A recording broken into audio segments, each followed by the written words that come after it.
porque el verdadero templo que se construye se encuentra en Cristo Jesús.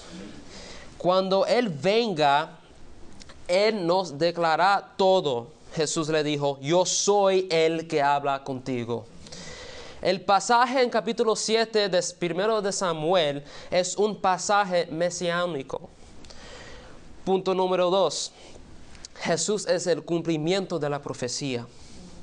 Versículos 31 a 32 de Hechos capítulo 2. Miró hacia el futuro y habló de la resurrección de Cristo, que ni fue abandonado en Hades, ni su carne sufrió corrupción. A este Jesús resucitó Dios, de lo cual todos nosotros somos testigos. La resurrección y ascensión de Cristo es el cumplimiento del pacto que Dios hizo con David. Ahora, no solo cumple el pacto davídico, hay mucho material para explicar cómo la muerte, resurrección y ascensión es el cumplimiento de todos los pactos, pero quiero enfocarme en este pacto específico con David. Dios no solo le dice a David que su hijo se sentará en su trono para siempre, sino que le dice que le construirá una casa para su nombre. Juan capítulo 2, 19 y 21. Jesús le respondió, destruyan este templo y en 3 días lo levantaré. Entonces los judíos dijeron, en 46 años fue edificado este templo, ¿y tú lo levantarás en 3 días? Pero él hablaba del templo de su cuerpo. Aquí en este pasaje Jesús fue al templo y encuentra que lo están usando para sacar provecho de los comercios. Jesús dice, no hagáis esto en la casa de mi Padre. Y los judíos lo preguntaron, ¿qué señal tienes para esto? Porque recuerda, hermanos, que en el Evangelio de Juan, el Evangelio de Juan está escrito que la gente creía en Jesús para los señales que hacía. Le preguntaron, ¿qué señal tienes para esto? Jesús dijo, aquí está la señal. Destruyan este templo, en 3 días lo levantaré. Por eso cuando resucitó de los muertos, sus discípulos le acordaron de que había dicho esto y creyeron la Escritura y en la palabra que Jesús había hablado. Jesús es el templo donde Dios mora. Él es el templo de Dios. Salmo 132, versículos 11 a 14. El Señor ha jurado a David una verdad de la cual no se rectará. De tu descendencia pondré sobre tu trono. Si tus hijos guardan mi pacto y mi testimonio que les enseñaré, sus hijos también ocuparán tu trono para siempre, porque el Señor ha escogido a Sión, la quiso para su habitación. Este es mi lugar de reposo para siempre. Aquí habitaré, porque la he deseado. Ahora vayan conmigo, si pueden, al libro de Hebreos y vamos a describir algunas cosas. Hebreos capítulo 12, si leemos versículo 18 a 24, dice, porque ustedes no se han acercado a un monte que se puede tocar, ni a fuego ardiente, ni a tinieblas, ni a oscuridad, ni a torbellino, ni a sonido de trompeta, ni a ruido de palabras tal, que los que oyeron rogaron que se les hablara más, porque ellos no podían soportar el mandato. Si aún una bestia toca el monte, será apedreada. Hablando del monte del monte de Sinaí. Tan terrible era el espectáculo que Moisés dijo: estoy aterrado y temblando. Ustedes, en cambio, se han acercado al monte Sión y la ciudad de Dios vivo, la Jerusalén celestial, y a miriadas de ángeles, a la asamblea general e iglesia de los primogénitos que están inscritos en los cielos, y a Dios. Para aquí, hermanos, vamos a 1 de Corintios capítulo 12. Yo sé que voy rápido, pero hay que ver 1 de Corintios capítulo 12 versículos 11 y 13. Porque así como el cuerpo es uno y tiene muchos miembros, pero todos los miembros del cuerpo, aunque son muchos, constituyen un solo cuerpo. Así también es Cristo, pues por un mismo espíritu todos fuimos bautizados en un solo cuerpo. ¿De qué cuerpo estamos hablando? Del cuerpo de Cristo. ¿En qué cuerpo hemos sido bautizados? En el cuerpo de Cristo. ¿De qué cuerpo somos miembros? Del cuerpo de Cristo. Así que si Cristo es el templo de Dios y nosotros estamos en su cuerpo, entonces somos el templo donde Dios mora. Amén. Somos el templo donde mora el Dios vivo. Somos la casa de Dios. Aquí es donde adoramos a Dios en espíritu y en verdad. Estamos en el monte Sión. Y a Jesús, el mediador del nuevo pacto, y a la sangre rociada que habla mejor que la sangre de Abel. Cristo es el cumplimiento de este pacto. Él es el templo de Dios vivo. Nosotros estamos en Él y en Él en nosotros. Entonces somos el templo de Dios, la nueva Jerusalén.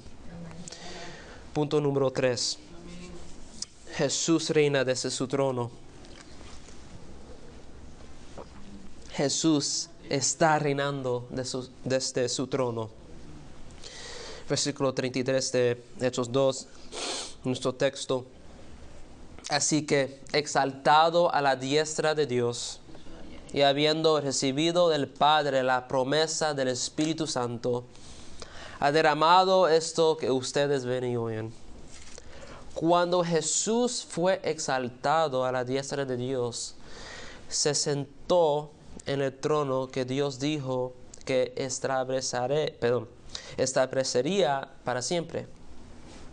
Cuando Jesús fue exaltado a la diestra de Dios, fue colocado en esta posición de poder, porque la idea de estar a la diestra de Dios demuestra tener poder. Usar la frase la mano derecha de Dios en el Antiguo Testamento era para mostrar su poder. Éxodo 15, versículo 6. Tu diestra, oh Señor, es majestuoso en poder. Tu diestra, oh Señor, destroza al enemigo. Así Cristo, exaltado a la diestra del Padre, no solo fue colocado en una posición de poder, sino que también triunfó sobre sus enemigos. Amén. Colosenses capítulo 2, versículo 15. Y habiendo despojado a los poderes y autoridades, hizo de ellos un espectáculo público, triunfando sobre ellos por medio de Él, por medio de Cristo. En este pasaje, Pablo dice que esto fue el resultado de que Jesús fuera clavado a la cruz. Porque al ser clavado en la cruz, Jesús clavó el pecado con Él. Porque el pecado no tiene poder sobre Él. El pecado puede tener poder sobre los reyes de este mundo, pero este rey resucitado no puede ser reinado por el pecado. Él clavó el pecado en la cruz. Jesús reinó sobre el pecado. Él tiene victoria sobre el pecado. Y porque Él ha triunfado sobre el pecado, Él tiene autoridad como ningún otro. Después de resucitar y estar con sus discípulos en Mateo 28, Jesús le dijo a sus discípulos: toda autoridad me ha sido dada en el cielo y en la tierra. Cristo es Rey y tiene autoridad sobre todas las cosas. Esto fue necesario para reinar sobre el pecado, hermanos, porque el pecado estaba reinando sobre nosotros. Por supuesto, Dios siempre ha sido Rey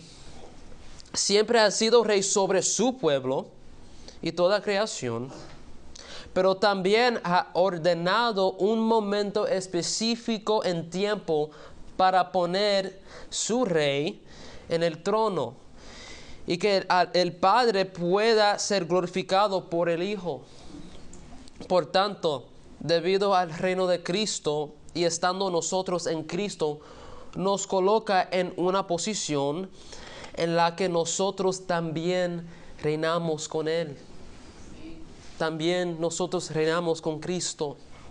Efesios 2, 5 y 6. Aun cuando estábamos muertos en nuestros delitos, nos dio vida juntamente con Cristo. Por gracia ustedes han sido salvados, y con Él nos resucitó y con Él nos sentó en los lugares celestiales en Cristo Jesús. Amén. Nos has liberado del reino del pecado. Cristo está sentado en el trono, venció el pecado, quitó de nosotros nuestros pecados, quitó la esclavitud del pecado. Nosotros que estamos en Cristo, nunca más seremos esclavos del pecado. Amén. Hemos sido llevados a una posición para reinar sobre el pecado debajo del reino de Cristo, porque estamos sentados con Cristo en el trono, reinando con Él. Y ha derramado sobre nosotros su Espíritu Santo para que recibamos en Él el perdón de nuestros pecados. Amén. Quiero concluir con esto. Una pregunta para todos nosotros. ¿Estamos viviendo como si Cristo está reinando en tu vida? ¿Estás reinando? ¿Estás reinando con Cristo? ¿Estás viviendo con Cristo bajo de su reino? ¿Estamos viviendo nuestras vidas como si Cristo está reinando sobre nosotros? Puesto que Cristo está sentado en el trono y actualmente está poniendo a sus enemigos bajo sus pies, un día acabará definitivamente con todos sus enemigos. Y según 1 Corintios capítulo 15, y el último enemigo que será eliminado es la muerte. ¿Estamos viviendo esta realidad, hermanos? La realidad que el pecado existe y su deseo es para tener dominio sobre ti. Esa es la realidad, hermanos. Dios dijo a Caín: el pecado yace a la puerta y te codicia, pero tú debes dominarlo. Porque hasta que Cristo vuelva, el pecado habita en el mundo y nuestra carne lo desea. Pero Cristo aún no ha regresado. Seguimos esperando su regreso para poner fin a la existencia del pecado para siempre. Para siempre. El día de gloria todavía no ha llegado, hermanos. Aunque hoy hay gente que diga lo contrario. Hay un grupo de personas que dice que ya Cristo regresó en el primer siglo, en la destrucción de Jerusalén en el año 70, entonces no hay que esperar por su venida. Hay gente que cree en eso, hermanos.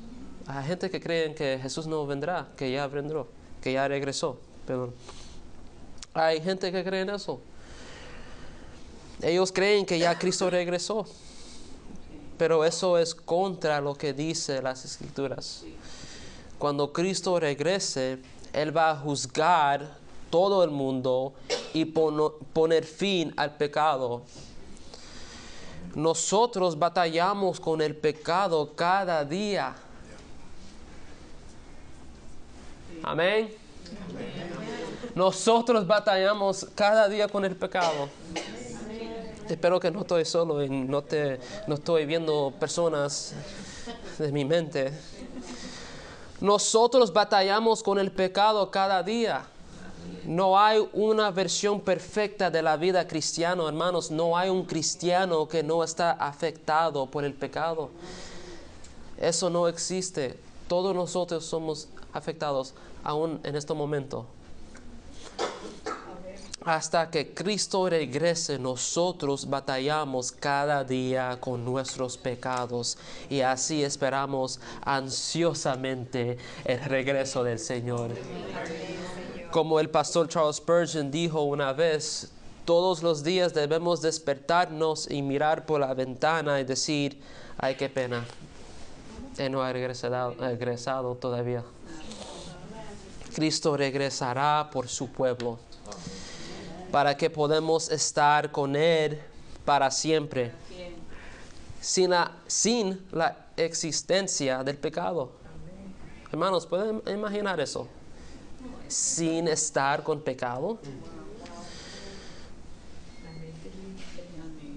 Sin la existencia del pecado.